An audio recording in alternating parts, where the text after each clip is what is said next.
Hello everyone, welcome to English मतिया की passion शिक्षा। आज हम डिस्कस करने जा रहे हैं साइंस की एनसीईआरटी क्लास 6 की, जिसमें हम चैप्टर 1 को डिस्कस करने वाले हैं। और ये क्लास आपके सभी एग्जाम के लिए इम्पोर्टेंट है, जहाँ पर भी साइंस का पोर्शन पूछा जाता है। तो चलिए डिस्कस करते हैं चैप्टर 1 को। तो क्लास 6 की एनसीईआरटी में चैप्टर्स हैं, कौन कौन से चैप्टर है इसमें एक बार उसकी हम लिस्ट देख लेंगे, उसके बाद फिर हम डिस्कस करते हैं चैप्टर्स को। तो फर्स्ट चैप्टर आता है इसमें भोजन, यह कहाँ से आता है। सेकंड चैप्टर है भोजन के घटक। थर्ड है तंतु से वस्त्र तक। फोर्थ है वस्तुओं के समूह बनाना।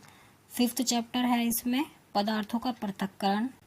सिक्स्थ है हमारे चारों ओर के परिवर्तन। सेवेंथ है पौधों को जानिए। एट्थ है शरीर में गति। नाइन्थ है सजीव एवं उनका परिवेश। और 10th चैप्टर है इसमें गति एवं दूरियों का मापन। 11th है प्रकाश। 12th है विद्युत तथा परिपथ। 13th है चुंबकों द्वारा मनोरंजन। 14th है जल। और नेक्स्ट 15th है हमारे चारों ओर और वायु। और 16 है कचरा या संग्रहण या निपटान। इस तरह से क्लास 6 में 16 चैप्टर है। तो फर्स्ट चैप्टर है इसमें कि भोजन यह कहाँ से आता है। तो इस चैप्टर में क्या है, सभी भोजन के सोर्सेज के बारे में बताया गया है। तो चलिए डिस्कस करते हैं। तो मेन पॉइंट को मैंने हाईलाइट कर दिया है।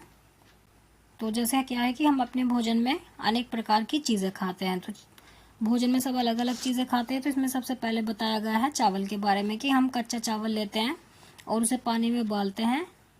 इसे तैयार करने में हमें दो पदार्थों का यूज़ करते हैं, ठीक है, पानी का और चावल का। तो जब दो पदार्थों का हम यूज़ करते हैं तो उन्हें क्या कहते हैं, उन्हें कहते हैं संगठन करना। तो उन्हें क्या कहा जाता है कि दो पदार्थों या संगठनों की आवश्यकता होती है। दूसरी ओर कुछ भोजन तैयार करने में हमें कई संगठनों की आवश्यकता होती है। यदि हम सब्जी बनाना चाहते हैं तो हम अलग अलग कई प्रकार की कच्ची सब्जियां, नमक, मसाला, तेल आदि की आवश्यकता होती है। तो इसमें बताया गया है कि संगठक क्या होते हैं कि जब हम दो या दो से अधिक चीज़ों के मिश्रण से बनाते हैं कोई भी चीज़, तो वे हमारे क्या कहलाते हैं, संगठक कहलाते हैं। जैसे कि हम चावल बनाते हैं तो चावल बनाने के लिए हमें पानी और चावल का यूज़ करना होता है। तो ऐसे ही दो पदार्थ जब मिल जाते हैं तो उन्हें क्या कहते हैं, संगठक कहते हैं। इसी तरह अगर हम सब्जी बनाते हैं तो सब्जी बनाने के लिए हमें क्या चाहिए, कच्ची सब्जियां चाहिए, नमक, मसाले, तेल आदि की आवश्यकता होती है। तो यही हमारा क्या कहलाता है, पदार्थों का संगठन कहलाता है। नेक्स्ट पॉइंट देखते हैं इसमें। नेक्स्ट है खाद्य व्यंजन और उनकी कच्ची सामग्रियां। तो खाद्य पदार्थ क्या है, रोटी। तो रोटी किससे बनती है, आटे से और जल से। तो इसकी कच्ची सामग्री क्या हो जाएंगी, आटा और जल। इसी तरह दाल है, तो दाल कैसे बनती है, कच्ची दाल, जल, नमक, तेल और घी मसाले से। तो दाल की जो है कच्ची सामग्री क्या हो जाएंगी, कच्ची दाल, तेल, नमक, घी, तेल, मसाले, ठीक है। नेक्स्ट पॉइंट देखते हैं इसमें। नेक्स्ट पॉइंट है खाद्य सामग्री एवं उनके स्रोत। कच्ची सामग्री जैसे फल और सब्जी के स्रोत का अनुमान लगाना हमारे लिए बहुत आसान हो सकता है। यह कहाँ से आते हैं, तो जो खाद्य सामग्री है वो कहाँ से आती है, जैसे कि निश्चित रूप से कहाँ से आती है, पौधों से। जैसे गेहूं है तो गेहूं कहाँ से आता है, पौधों से। चावल भी पौधों से ही आते हैं। तो आपने धान और गेहूं को खेती में उनके पौधों की अनेक पंक्तियां देखी होंगी। इनसे हमें अनाज प्राप्त होता है। तो अनाज कहाँ से प्राप्त होता है, हमें पौधों से। कुछ अन्य खाद्य पदार्थ है जैसे दूध, अंडा, मुर्गी, मछली, झींगा, मांस आदि, हमें ये किससे प्राप्त होते हैं, जंतुओं से।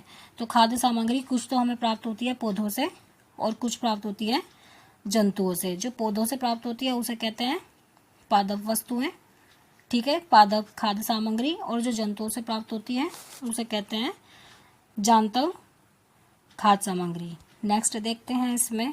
नेक्स्ट पॉइंट है, इसी तरह इसमें एक टेबल दी गई है कि इडली बनाने के लिए उसकी कच्ची सामग्री क्या होगी, चावल, उड़द की दाल, नमक, जल। इसी तरह चिकन करी के लिए भी दी गई है उसकी कच्ची सामग्री, और खीर के लिए भी इस तरह से दी गई है। नेक्स्ट इंपॉर्टेंट पॉइंट देखते हैं हम इसमें। नेक्स्ट है पौधे विभिन्न खाद्य संघटकों जैसे कि अन्न, सब्जी तथा फल इत्यादि के स्रोत हैं। तो पौधे क्या हैं? विभिन्न खाद्य संगठनों के सोर्सेज हैं। ठीक है। जंतुओं से हमें क्या प्राप्त होता है? दूध, मांस, अंडे तथा अन्य जांतव उत्पाद प्राप्त होते हैं। ठीक है। तो जंतुओं से जो प्राप्त होता है वो जांतव उत्पाद कहलाते हैं। और गाय, बकरी, भैंस दूध देने वाले कुछ सामान्य पशु हैं। दूध एवं विभिन्न दुग्ध उत्पाद जैसे कि मक्खन, क्रीम, घी, पनीर और दही का उपयोग संसार के प्रत्येक क्षेत्र में किया जाता है। तो ये सभी क्या हैं? जंतुओं द्वारा दिए गए उत्पाद हैं। नेक्स्ट पॉइंट देखते हैं हम इसमें। नेक्स्ट है पौधे के रूप में, नेक्स्ट है भोजन के रूप में पौधे के भाग और जंतु उत्पाद।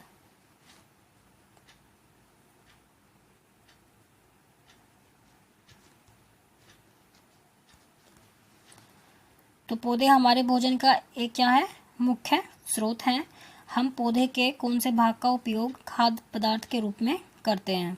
तो कौन से पार्ट का यूज़ करते हैं हम पौधों का खाने में? हम पत्तियों वाली अनेक सब्जियां खाते हैं। तो ऐसी सब्जियां भी हैं जो कि हम पत्तेदार सब्जियां खाते हैं। कुछ पौधों के हम फलों के भोजन के रूप में खाते हैं। कभी हम जड़, कभी तना, तो कभी पुष्प भी भोजन के रूप में खाते हैं। तो पौधे के हम सभी पार्ट का यूज़ करते हैं। सब में अलग अलग चीज़ों का यूज़ होता है। जैसे कि कुछ तो हम पत्तेदार सब्जियां खाते हैं, कुछ पौधों की हम जड़ें खाते हैं, कुछ पौधों के हम फल खाते हैं, किसी के फूल भी खाते हैं। ठीक है। कभी आपने सीताफल, काशीफल के फूलों की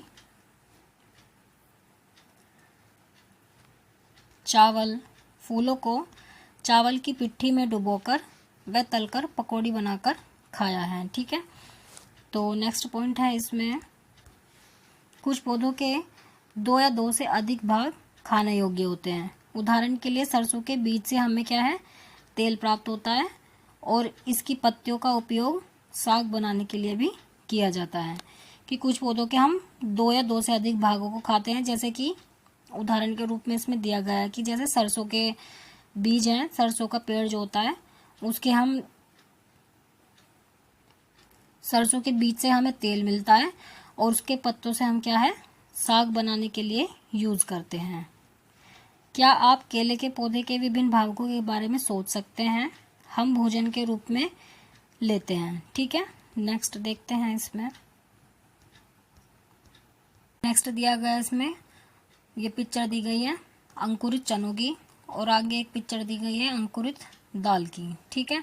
तो ये अंकुरित कैसे करते हैं, इसमें पूरी विधि इसमें बताई गई है कि रात को इन्हें दाल को भिगो दिया जाता है, फिर नेक्स्ट डे उसका पानी निकाल कर उसे गीले कपड़े में लपेट कर रख देते हैं 2 दिन के लिए। तो इस तरह से ये अंकुरित हो जाते हैं।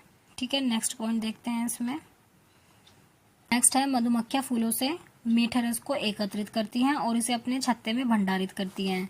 फूल और उनका मकरंद वर्ष के केवल कुछ समय में ही उपलब्ध होते हैं।